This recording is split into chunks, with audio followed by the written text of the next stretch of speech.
Hello मेरे प्यारे रसगुल्ले, कैसे हैं मेरे प्यारे रसगुल्ले। आशा करते हैं कि आप लोग बहुत अच्छे होंगे, स्वस्थ होंगे और आप लोगों की पढ़ाई जो है बहुत लाजवाब तरीके से चल रही होगी। तो मेरे प्यारे रसगुल्लों तो मेरे प्यारे रसगुल्लों में आप लोगों के बीच में लेके आया हुआ हूँ कि यूरोप का राष्ट्र राष्ट्रवाद। मेरे प्यारे रसगुल्लों, यूरोप का या यूरोप में राष्ट्रवाद का क्या मेरे रसगुल्लों उदय क्या उदय ठीक है मेरे प्यारे रसगुल्लों। ये क्लास ये क्लास क्या ये क्लास मेरे प्यारे रसगुल्लों, ये क्लास 10th का वेरी इंपॉर्टेंट चैप्टर है। क्या वेरी मोस्ट मेरे प्यारे रसगुल्लों, वेरी मोस्ट इम्पोर्टेंट क्या है चैप्टर है। वेरी मोस्ट इम्पोर्टेंट क्या है मेरे रसगुल्लों चैप्टर है। क्या है मेरे प्यारे रसगुल्लों चैप्टर है। तो देरी ना करते हुए चलते हैं अपने टॉपिकों को और देखते हैं कि हमारे टॉपिक कैसे हैं। हम आशा करते हैं कि आपको जो है टॉपिक बहुत अच्छे लगेंगे। ठीक है, तो आप लोग टेंशन मत लीजिए। आप लोग टेंशन मत लीजिए।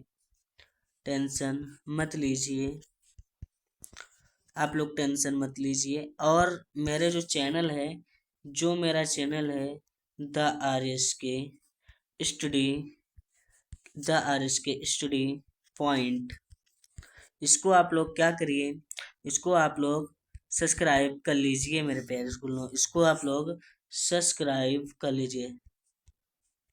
इसको आप लोग सब्सक्राइब कर लीजिए। क्या कर लीजिए? सब्सक्राइब कर लीजिए मेरे प्यारे रसगुल्लों। तो चलते हैं मेरे प्यारे रसगुल्लों, देखते हैं अपने मुख्य टॉपिक मेरे प्यारे रसगुल्लों। ठीक है, तो देरी ना करते हुए चलते हैं अपने मुख्य टॉपिक देखते हैं। और मेरे प्यारे रसगुल्ले, बहुत ही मेहनत से आप लोग पढ़िएगा। आज से मैक्सिमम वही आपके 20 दिन बचे हुए हैं। कितने दिन बचे हुए हैं मेरे प्यारे रसगुल्लों? 20 दिन बचे हुए हैं। कितने दिन बचे हुए हैं? 20 दिन आज से बचे हुए हैं। तो 20 दिन में आपको क्या करना है? बहुत अच्छे से मन लगा के पढ़ना है। ठीक है, तो चलते हैं अपने टॉपिक देखते हैं और समझते हैं अच्छे से। चलिए देखते हैं। तो हमारा जो पहला टॉपिक है मेरे प्यारे स्कूलों, यूपी बोर्ड की दृष्टि से जो हमारा पहला टॉपिक है, यूरोप में राष्ट्रवाद का निर्माण। क्या है मेरे प्यारे स्कूलों? यूरोप में राष्ट्रवाद का निर्माण। क्या है? यूरोप में राष्ट्रवाद का निर्माण। ठीक है, तो चलिए हम लोग देखते हैं कि यूरोप में जो राष्ट्रवाद है, इसका जो निर्माण या शुरुआत कैसे हुई। ठीक है, तो इसको हम लोग क्या करते हैं, देखते हैं अच्छे से कि यूरोप में जो राष्ट्रवाद है इसका निर्माण कैसे हुआ और ये यूरोप में राष्ट्रवाद कैसे आया। ठीक है, और हमारा जो चैप्टर भी है, ये यूरोप में राष्ट्रवाद का उदय। उदय का मतलब होता है निर्माण। ठीक है, सूरज का क्या होता है? निर्माण होता है। सूरज का क्या होता है? निर्माण होता है, उगता है। ठीक है, उसी प्रकार इसका भी क्या हुआ? निर्माण हुआ। लेकिन ये कैसे निर्माण हुआ, इसको हम लोग क्या करते हैं, देखते हैं यहाँ पर और समझते हैं अच्छे से। तो चलिए ज़्यादा टाइम ना लेते हुए चलते हैं, देखते हैं अपने टॉपिक। ठीक है, टॉपिकों पे ज़्यादा ध्यान देना है, बातचीत बहुत कम करना है। बहुत कम समय बचा हुआ है आप लोगों को और बहुत अच्छे तरीके से आपको क्या करना है, इसको पढ़ना है। ठीक है, चलिए हम लोग देखते हैं। तो हमारा टॉपिक है मेरे प्यारे रसगुल्लों, कह रहा है कि 18वीं सदी के मध्य में यूरोप के मानचित्र पर वे राष्ट्र राज्य उस तरह से नहीं थे जैसे कि आज की जर्मनी, इटली और स्विट क्या स्विट्जरलैंड को जाना जाता है।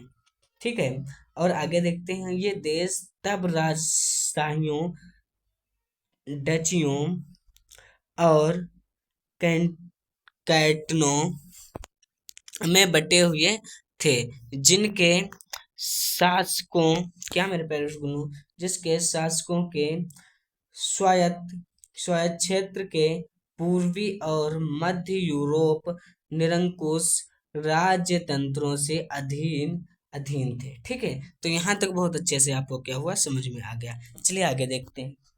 चलिए आगे देखते हैं। चलिए हम लोग क्या करते हैं, आगे देखते हैं। ठीक है, तो आगे देखते हैं मेरे प्यारे स्कूलों।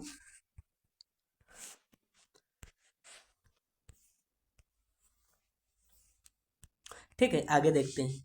कहाँ पे थे, अधीन हैं। ठीक है, उसके बाद हम लोग देखते हैं इन क्षेत्रों में क्या मेरे प्यारे स्कूलों, इन क्षेत्रों में इन क्षेत्रों में कई तरह के लोग रहते थे। क्या, इन क्षेत्रों में क्या, कई तरह के लोग रहते थे, जो अपने आप को एक सामूहिक सामूहिक पहचान या किसी समान संस्कृत का, ठीक है, संस्कृत का भागीदार नहीं मानते थे। ठीक है, ये लोग अलग अलग भाषाएं, क्या मेरे पेरेंट्स बोले, ये लोग अलग अलग भाषाएं बोलते थे। क्या, ये लोग अलग अलग भाषाएं भी बोलते थे, और विभिन्न जातियों, ठीक है, जातियों, विभिन्न जातीय समूह के सदस्य थे। ठीक है, उदाहरण उदाहरण जैसे कि ऑस्ट्रेलिया हंगरी पर शासन करने वाला, ठीक है, हैप्सबर्ग, ठीक है, साम्राज्य, बहुत से पृथक पृथक क्षेत्रों के जनस्वरूप, क्या मेरे प्यारे गुलों, जनस्वरूप, ठीक है, जनस्वरूप जन समूहों के समायोजन से बना था। ठीक है, इनमें इनमें इनमें एल्प्स के टिंग टिनाल, ऑस्ट्रेलिया और सुडे सुडेटेनलैंड जैसे इलाकों के साथ साथ, ठीक है, इलाकों के साथ साथ मेरे प्यारे रसगुल्ले, बोहो बोहेमिया भी शामिल था। ठीक है, वहाँ के वहाँ के क्या मेरे प्यारे रसगुल्ले, वहाँ के कुलीन वर्ग में जर्मन भाषा बोलने वाले अधिक थे। कैसे, वहाँ के जो लोग थे, क्या थे, जर्मन भाषा बोलने वाले लोग बहुत थे। और आगे देखते हैं, आगे हब्स हब्सबर्ग, ठीक है, हब्सबर्ग हब्सबर्ग साम्राज्य, क्या मेरे प्यारे रसगुल्लों, साम्राज्य में, ठीक है, थोड़ा ऊपर बढ़ा लेते हैं, साम्राज्य में साम्राज्य में ध्यान से समझिएगा, साम्राज्य में लॉम्बार्डी और वेनेशिया जैसे इटली भाषी प्राप्त भी क्या थे, शामिल थे। हंगारी के आधे लोग मैयार, क्या, मैग्यार भाषा बोलते थे। कैसे भाषा बोलते थे, ये एक भाषा है जो इटली के लोग, कैसे, हंगारी के आधे लोग, मतलब कि जो हंगारी के आधे लोग हैं, वो लोग क्या करते थे, मंगार भाषा बोलते थे। ठीक है, ये एक भाषा है जिसको अंगारी के लोग जो हैं बोलते थे। चलिए आगे देखते हैं। आगे हमारा है, जबकि शेष लोग दूसरी भाषाओं बोलते थे, जबकि जो शेष लोग थे वो दूसरी भाषा बोलते थे। ठीक है, गालिसिया में कुलीन वर्ग पेंसिल भाषा बोलते थे। कैसी भाषा बोलते थे, पोसिल भाषा बोलते थे। ठीक है, मतलब पोसिल नहीं, पोलिश, कैसे, पोलिश भाषा बोलते थे। कैसी भाषा बोलते थे, पोलिश भाषा बोलते थे, जो पुलिस लोग बोलते हैं, ठीक है, वैसी भाषा बोलते थे। उन उन लोगों की भाषा जो है अलग थी, कैसी, पोलिश भाषा थी। ठीक है, आगे देखते हैं। हब्सबर्ग साम्राज्य की सीमा, क्या मेरे पेरेंट्स बोलो, सीमा रेखाओं के अंतर्गत बड़ी संख्या में कृषि करने वाले लोग जो हैं अधीन, ठीक है, अधीनस्थ अवस्था में रहते थे। उदाहरण के लिए उत्तर में बोहो बोहेमियन और स्लो स्लोवाक, कार्नी ओलामी, स्लोवेन्स, दक्षिण में क्रोएट तथा पूरब की ओर, क्या, पूरब की ओर ट्रांसिल्वेनिया, क्या, ट्रांसिल्वेनिया, ठीक है, में रहने वाले, ठीक है, क्या, रहने वाले राउमन लोग, ऐसा अंतर राजनीतिक एकता के सरलता से वृद्धि देने वाला नहीं था। क्या, इसमें वृद्धि देने वाला नहीं था। इन सभी, मतलब कि इन सभी भांति भांति के समूहों को आपस में बांधने वाला, क्या, बांधने वाला, क्या मेरे पेरेंट्स गुलो, बांधने वाला, ठीक है, बांधने वाला, ऊपर बढ़ा देते हैं, बांधने वाला तत्व, क्या मेरे पेरेंट्स गुल्लो, बांधने वाला तत्व मात्र शासक के प्रति सभी का क्या होता था, समर्पण थी। क्या थी, सभी का क्या था, तत्व मात्र शासक के प्रति सभी का क्या था, समर्पण था। ठीक है मेरे प्यारे प्यारे बच्चों, आप लोगों ने अभी अभी आप लोगों ने सेशन को शेयर नहीं किया है और आपने अभी लाइक भी नहीं किया है। मेरे प्यारे लोग इतने प्यार से बनाते हैं आप लोगों के लिए, जाड़ा हो चाहे गर्मी हो, हम लोग हमेशा खड़े रहते हैं। वैसे भी आपके तो जो 26 में होने वाले हैं, 2026 में जो एग्ज़ाम होने वाले हैं, उससे उसी से जो है मिलते जुलते हम लोग क्या किए हैं, उसी से जो मिलते जुलते हैं उसी से हम लोग जो है क्वेश्चंस लेके आए हैं। ठीक है, तो आशा करते हैं कि आपको बहुत अच्छे लगेंगे और आप लोग एक बार पढ़िए, उसके बाद आपको रिवीजन करने की कोई ज़रूरत नहीं है, बहुत अच्छी तरीके से बता रहे हैं आपको, अच्छे से अपने नोट्स बुक में लिखते भी रहिए। क्या, नोट्स बुक में लिखते भी रहिए, नोट्स बुक में लिखते भी रहिए। चलिए आगे देखते हैं अपने टॉपिक, आगे देखते हैं। आगे हमारा है मेरे प्यारे रसगुल्लों, आगे हमारा जो है उसको क्या करते हैं, ध्यान से देखते हैं। आगे जो हमारा है उसको हम लोग क्या करते हैं, ध्यान से देखते हैं। क्या है, क्या है मेरे प्यारे रसगुल्लों कि 1815 के बाद एक नया रूढ़िवाद, क्या, जो 1815 के बाद एक जो नया रूढ़िवाद हुआ था, ठीक है, उसको हम लोग क्या करते हैं, यहाँ पे पढ़ते हैं। ठीक है, उसको हम लोग क्या करते हैं, यहाँ पे पढ़ते हैं। जैसे कि सरकारों यूरोपीय सरकारें, ठीक है, नेपोलियन की हार 1815 ईस्वी के बाद रूढ़िवाद की, क्या, रूढ़िवाद की भावना से प्रेरित थी। रूढ़िवादियों की मान्यता थी कि राज्य और समाज की स्थापित, ठीक है, स्थापित स्थापित आगे देखते हैं, स्थापित परंपराएं, क्या मेरे प्यारे रसगुल्लों, स्थापित परंपराएं, संस्थाएं जैसे राजतंत्र, चर्च, सामाजिक उच्चता, निम्रता, संपत्ति और, क्या मेरे प्यारे रसगुल्लों, संपत्ति और परिवार को बनाए रखना चाहिए। यदि यद्यपि ज्यादातर, ठीक है, ज्यादातर ज्यादातर रूढ़िवादी लोग क्रांति से पहले के दौर में लौटना नहीं चाहते थे, कि दौर में लौटना नहीं चाहते थे। नेपोलियन द्वारा आरंभ किए गए परिवर्तनों से लोगों को यह जान लिया था कि आधुनिकीकरण, क्या, आधुनिकीकरण राजतंत्र जैसे पारंपरिक संस्थाओं की सुदृढ़ बनाने में रक्षक था। ठीक है, वह राज्य की शक्ति को अधिक प्रभावी और सुदृढ़ बना सकता था। ठीक है, एक आधुनिक सेना, कुशल नौकरशाही, गतिशील, क्या, गतिशील अर्थव्यवस्था, समान समाज सामंतवाद और भूता क्या भूदा सत्व की समाप्ति यूरोप के निरंकुश राजतंत्रों को शक्ति प्रदान कर सकते थे। क्या, राजतंत्रों को जो था वो हम क्या कर सकते थे, शक्ति प्राप्त कर सकता था।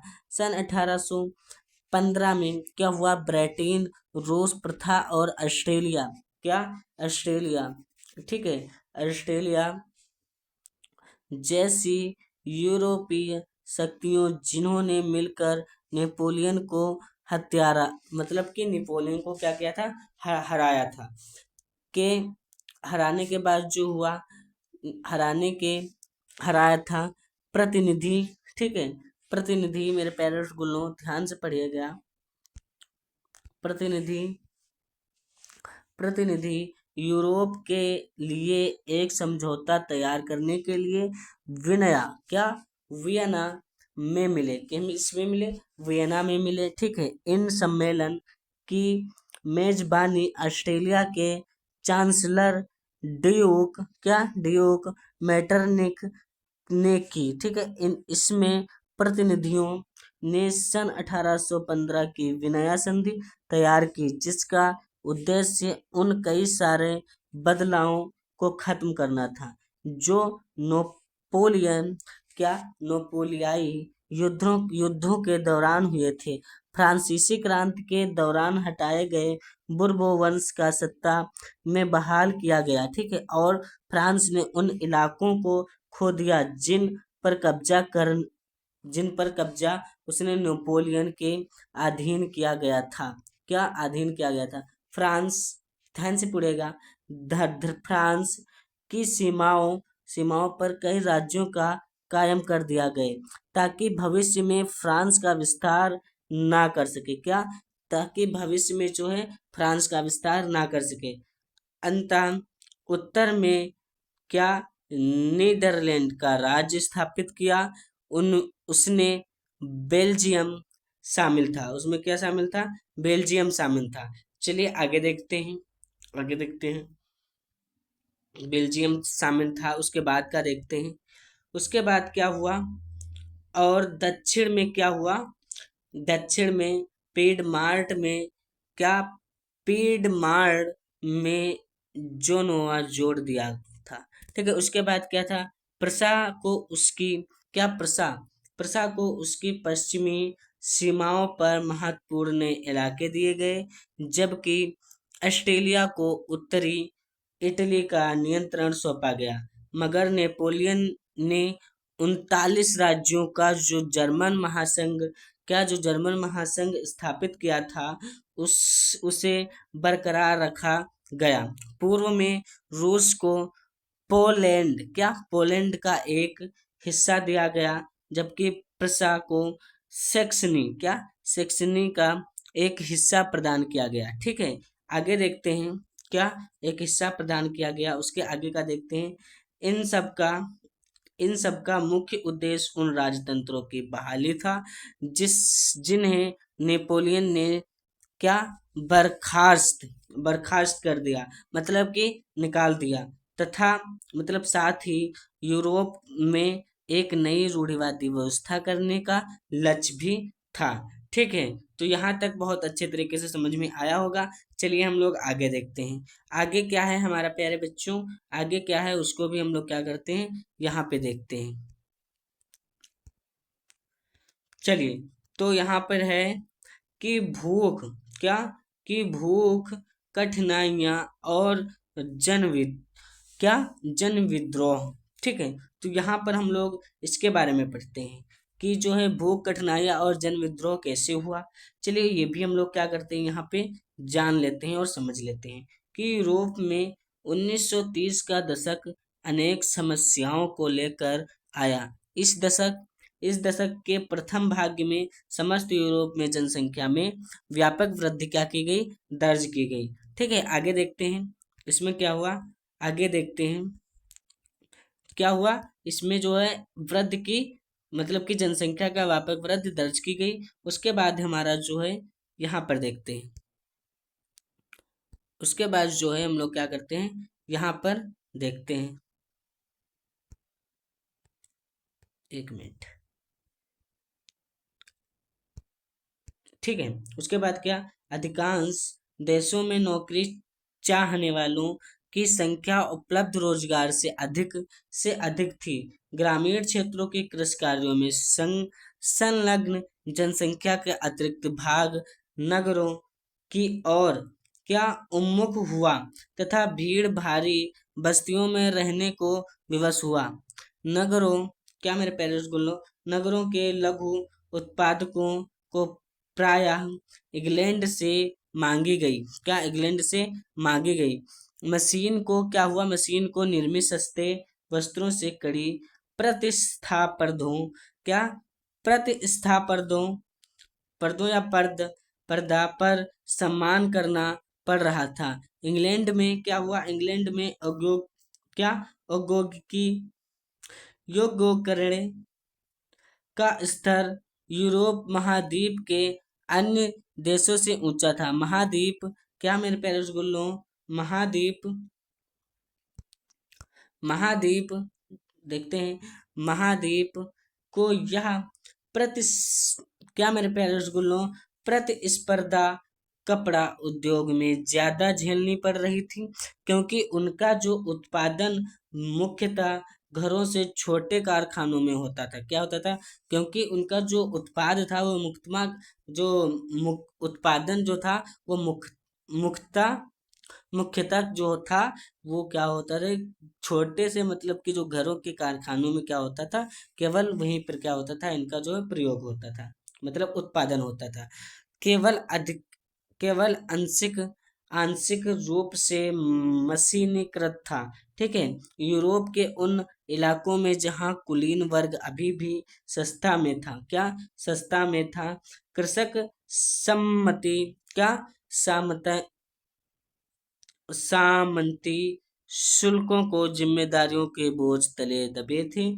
खाने पीने की चीज, क्या मेरे पैरों गुल्लो, खाने पीने की चीजों के खाने पीने की चीजों के मूल्य बढ़ाने मतलब बढ़ने या किसी वर्ष फसल के खराब होने से शहर में गांव में व्यापक गरीबी क्या होती थी, फैल जाती थी। ठीक है, तो यहाँ तक आपका जो हो गया टॉपिक, यहाँ तक भी कंप्लीट हो गया। चलिए आगे देखते हैं। आगे हमारा क्या है मेरे पैरों गुल्लो, जर्मनी का एकीकरण। चलिए हम लोग क्या करते हैं, जर्मनी का एकीकरण देखते हैं। तो जर्मनी का एकीकरण जो हम लोग हैं क्या करते हैं, इसे अच्छे से देखते हैं। ठीक है, जर्मनी का एकीकरण हम लोग क्या करते हैं, अच्छे से देखते हैं।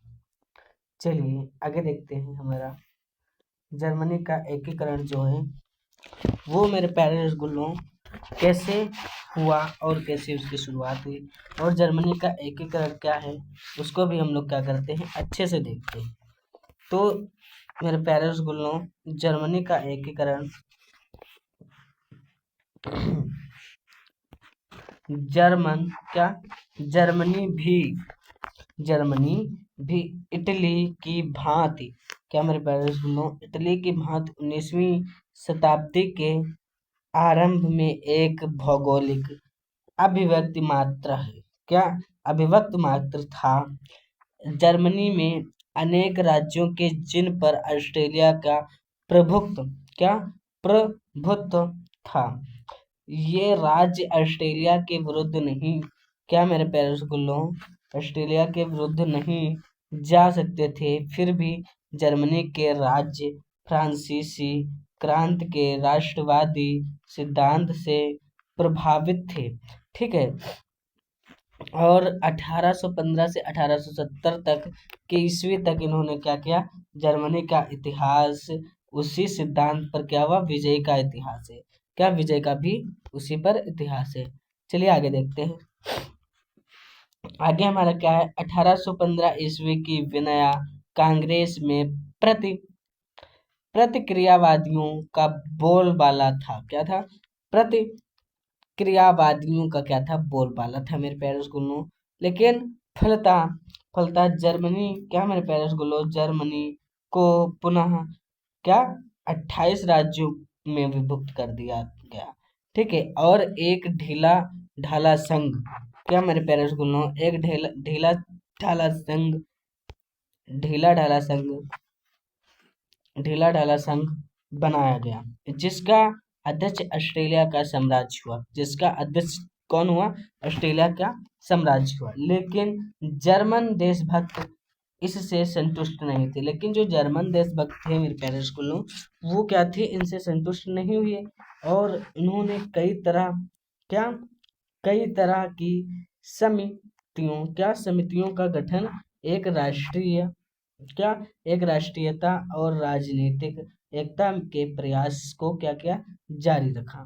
ठीक है, चलिए आगे देखते हैं। आगे क्या है, 1830 ईस्वी की क्रांति में 1830 ईस्वी की क्रांति से जर्मन राज्यों में भी विद्रोह हो गया। क्या जर्मन राज्यों में भी क्या विद्रोह हो गया। कई शासकों को उत्तरदायी मेरे प्यारे रसगुल्लों, कई शासकों को उत्तरदायी संविधान लागू करने पड़े। क्या उत्तरदायी संविधान लागू करने पड़े। लेकिन यह स्थिति मेटरनिक को सदा क्या सदा नहीं थी। क्या थी, सदा नहीं थी।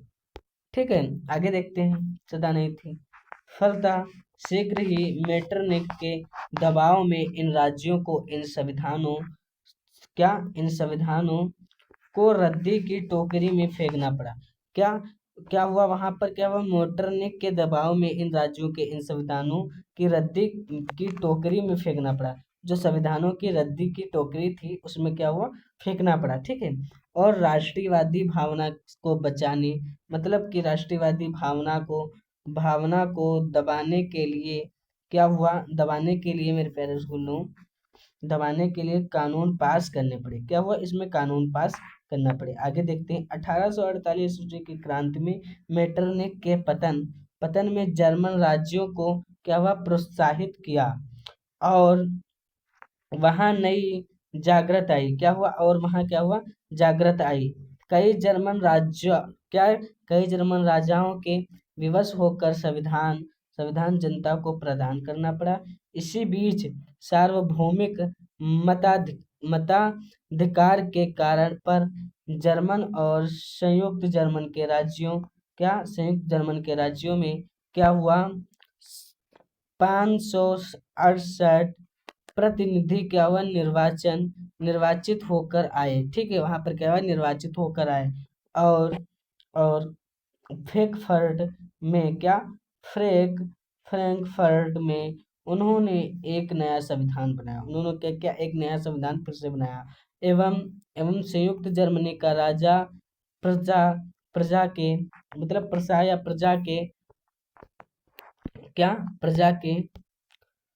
प्रजा के मेरे प्यारे रसगुल्लों, प्रजा के को बनाया गया, ठीक है। प्रजा प्रजा प्रजा का राजा जनता से राजमुकुट नहीं पाना चाहता था। क्या, राजमुकुट नहीं मतलब पाना चाहता था। अतः उनसे इस संविधान को स्वीकार नहीं किया। अतः उसने इस संविधान को क्या, स्वीकार नहीं किया। इसी बीच ऑस्ट्रेलिया की सेना क्रांतिकारियों को कुचलने लगी। क्या हुआ, क्रांतिकारियों को क्या हुआ, उसने कुचलने लगी, ठीक है। उसने क्या हुआ, कुचलने लगी।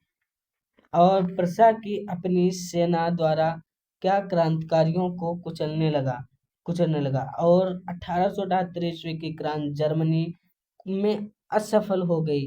चारों तरफ प्रतिक्रिया का राज्य हो गया। क्या, चारों तरफ प्रतिक्रिया का क्या हो गया, राज्य हो गया हमारे प्यारे स्कूलों। चलिए आगे देखते हैं, आगे क्या है। विलियम प्रथम 1861 ईस्वी में प्रजा प्रजा का सम्राट बना। उसे सेना की शक्ति में विश्वास था। क्या था, उसे सेना की शक्ति में विश्वास था, ठीक है, और किसी की शक्ति में विश्वास नहीं था।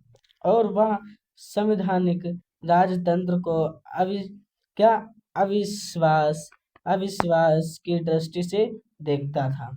क्या था, अविश्वास की दृष्टि से क्या करता था, देखता था।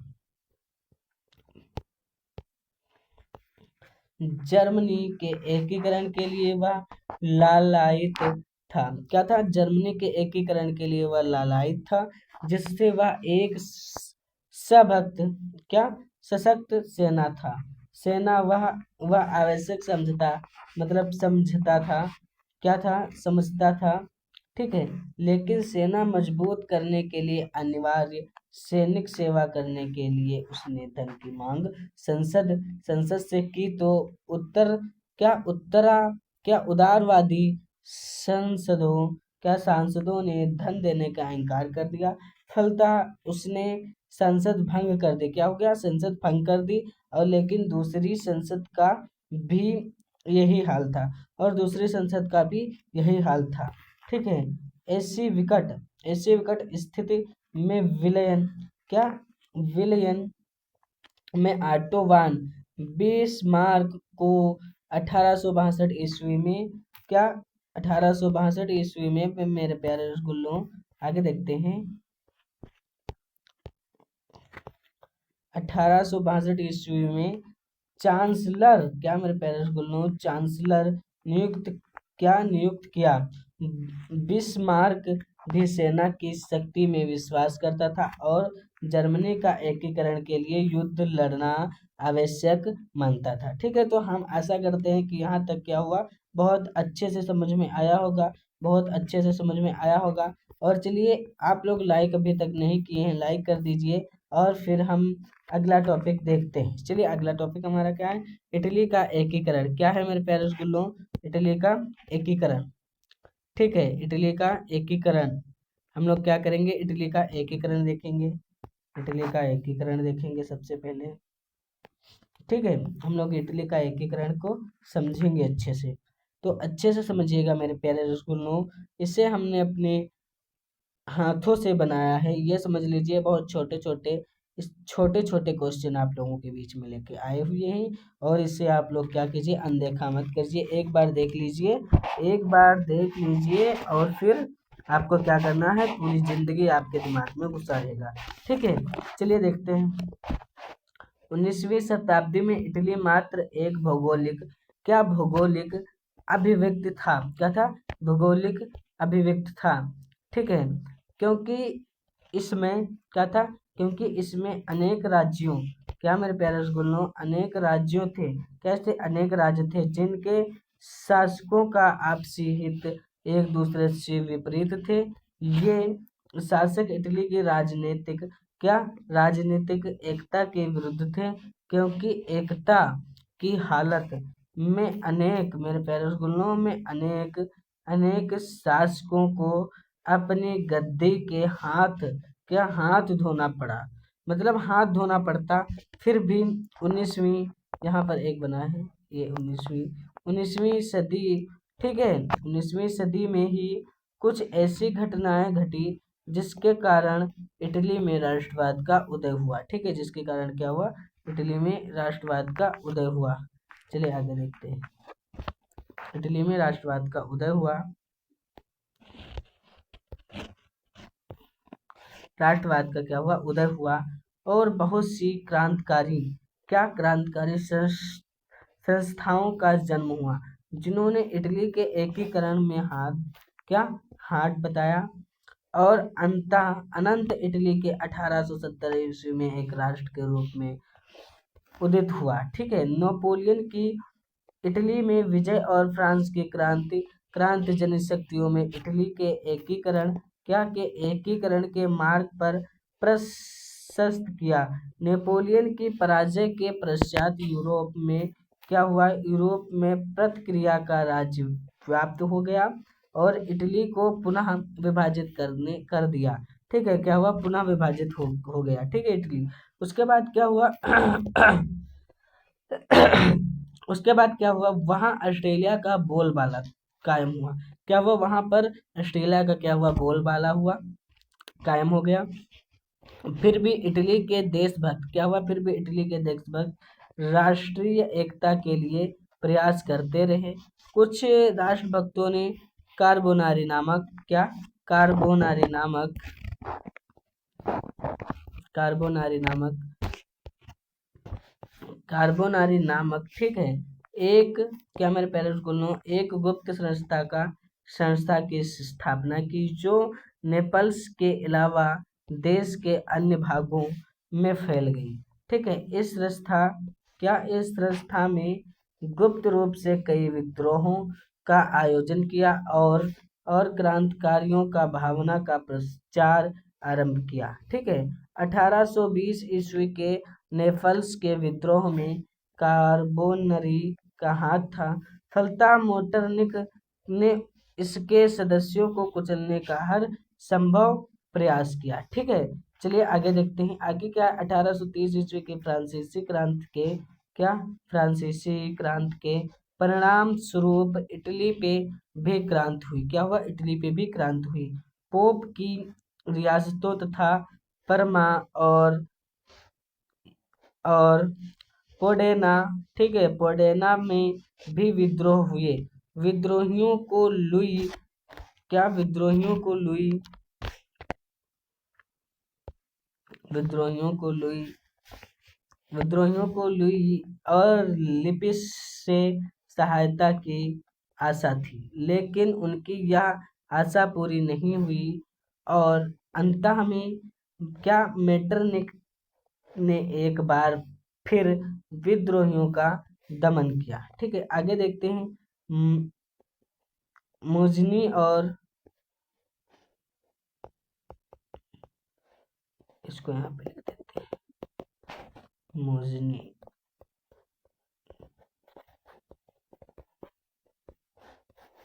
मोजनी और युवा इटली की स्थापना 1815 से 1800 ईस्वी तक क्या 1831 ईस्वी तक इटली के एकीकरण के लिए किए गए सारे प्रयत्न विफल हो चुके थे और घोर क्या और घोर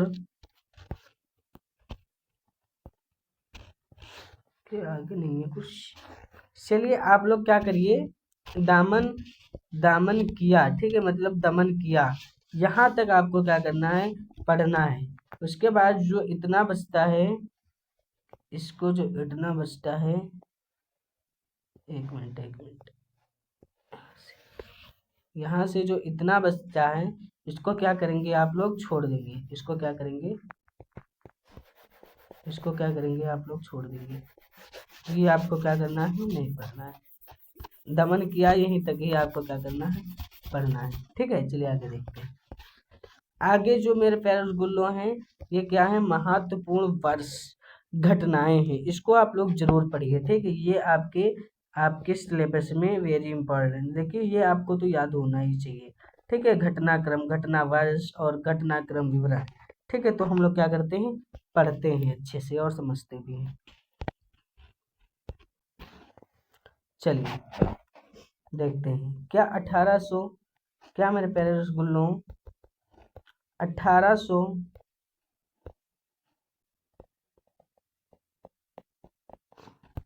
चलिए 1888 ईस्वी से इंग्लैंड में क्या, इंग्लैंड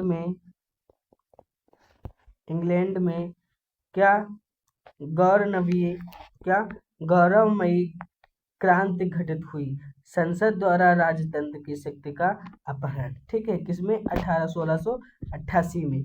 ठीक है, 1707 ईस्वी में क्या हुआ, इंग्लैंड व क्लास मतलब स्कॉटलैंड के मध्य एक्ट ऑफ यूनियन द्वारा United kingdom of great Britain का संगठन हुआ। ठीक है, किसमें, 1707 ईस्वी में। अब 1556 से 63 ईस्वी तक क्या हुआ, इंग्लैंड और फ्रांस के बीच क्या हुआ, सप्तवर्षीय युद्ध हुआ। ठीक है, क्या हुआ, सप्तवर्षीय युद्ध हुआ। और उसके बाद 1969 ईस्वी में क्या हुआ, नेपोलियन का जन्म हुआ। चलिए आगे देखते हैं, 1785 ईस्वी में क्या हुआ, जैकब ग्रीम का जन्म हुआ। उसके बाद मेरे प्यारे रसगुल्लों 1886 ईस्वी में क्या हुआ, क्या हुआ, बिल बिलहेम बिलहेल्म ग्रिम का जन्म हुआ। उसके बाद क्या हुआ, 1889 नवासी ईस्वी में क्या हुआ, फ्रांस में लुई 16वें के विरुद्ध जन जन क्रांति की शुरुआत और वेस्टाइल, क्या वेस्टाइल का पतन हुआ। ठीक है, तो यहाँ तक भी आपको बहुत क्लियर हो गया होगा। अब सन 1992 ईस्वी में क्या हुआ, लुई 16वें फ्रांस का अपदस्थ राजा को फांसी पर लटका दिया गया था। ठीक है, तो यहाँ तक भी आपका क्लियर हो गया। अब देखते हैं 1797 ईस्वी में क्या हुआ, इटली के आक्रमण से नेपोलियन को क्या हुआ, नेपोलियन के युद्धों की शुरुआत हुई। ठीक है, 1797। 1801 ईस्वी में क्या हुआ, यूनाइटेड किंगडम द्वारा क्या आयरलैंड का क्या बलात् विनय किया गया। ठीक है, उसके बाद 1804 ईस्वी में क्या हुआ, फ्रांस में एक नागरिक संहिता बनी जिसे नेपोलियन संहिता कहा जाता है। 1807 ईस्वी में क्या हुआ, ज्यूसेपी महोत्सव का जन्म हुआ। क्या हुआ, ज्यूसेपी महोत्सव का जन्म हुआ। चलिए आगे देखते हैं, 1812 ईस्वी में क्या हुआ, क्या हुआ, इसमें ग्रीम्स की फेरी फेरी क्या फेरी टेल्स की कहानियों का संग्रह प्रकाशित हुआ। ठीक है, 1814 से 1815 ईस्वी में क्या हुआ, नेपोलियन की क्या हुआ, नेपोलियन की पतन, विनया कांग्रेस का आयोजन, विनया संधि, शांति संधि संपन्न। ठीक है, चलिए आगे देखते हैं। आगे हमारे क्या है मेरे प्यारे रसगुल्लों, आगे हमारे हैं,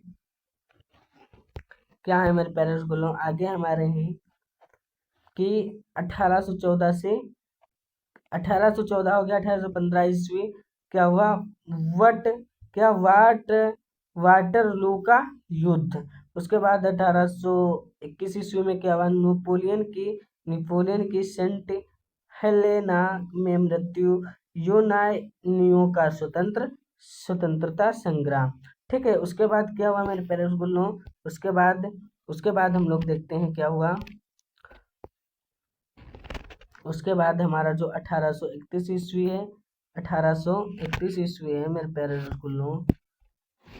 1831 1831 ईस्वी क्या हुआ? मैथ्सिनी में यंग इटली का नामक संगठन का गठन किया। ठीक है, उसके बाद 1832 ईस्वी में क्या हुआ? कुस्तु क्या कुस्तुनतुनिया की संधि को पश्चात यूनान को स्वतंत्र रूप से क्या मान्यता प्राप्त हुई। उसके बाद क्या हुआ? 1834 ईस्वी में क्या हुआ? प्रसा की पहल पर शुल्क संघ जान वेयन, ठीक है, जान वेयन वेराइन क्या जाल वेराइन स्थापना किया गया। ठीक है, स्थापित किया गया। इस इस इस संघ में अधिकांश जर्मन राज्य सम्मिलित थे। ठीक है, उसके बाद 1848 ईस्वी में आर्थिक संकट के मतलब आर्थिक संकट से क्या हुआ? ग्रस्त कारीगरों क्या ग्रस्त त्रस्त कारीगरों यौगिक मजदूरों किसानों का विद्रोह, वर्ग में संविधान और प्रतिनिधि सरकार से गठन गठन जर्मन इलालवी पोलिस चेक आदि को राज्य की मांग की और फ्रैंकफर्ट फ्रैंकफर्ट संसद का आयोजन भी हुआ। ठीक है, अब हम लोग क्या करेंगे? 1852 ईस्वी का पढ़ेंगे। क्या हुआ? काउंट कैवूर क्या कैवूर कैवूर सर्डिनिया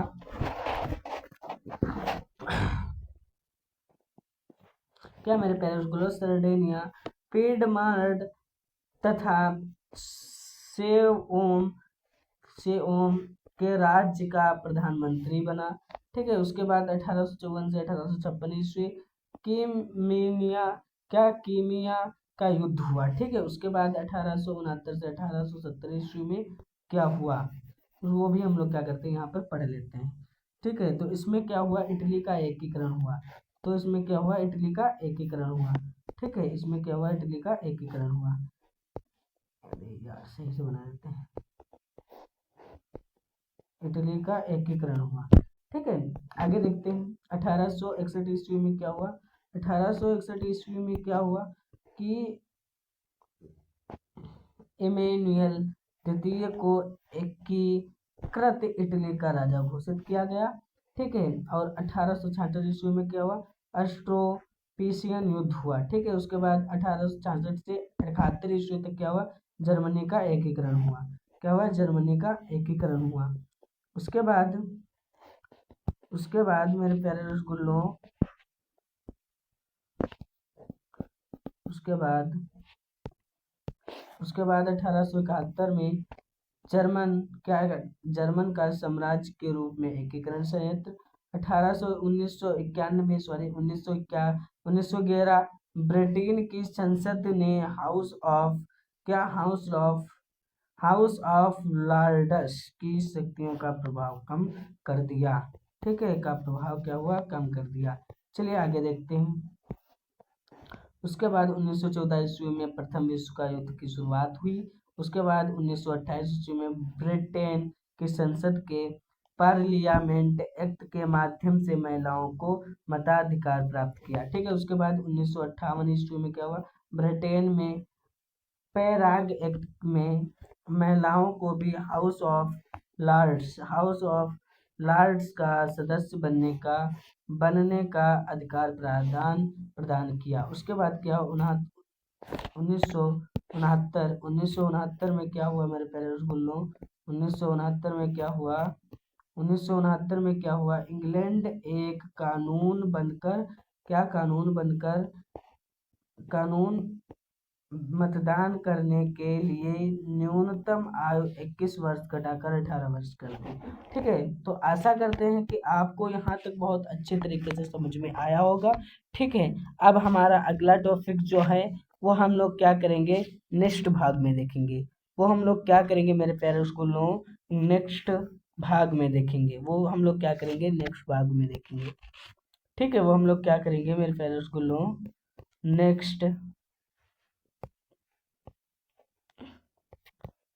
नेक्स्ट भाग में देखेंगे।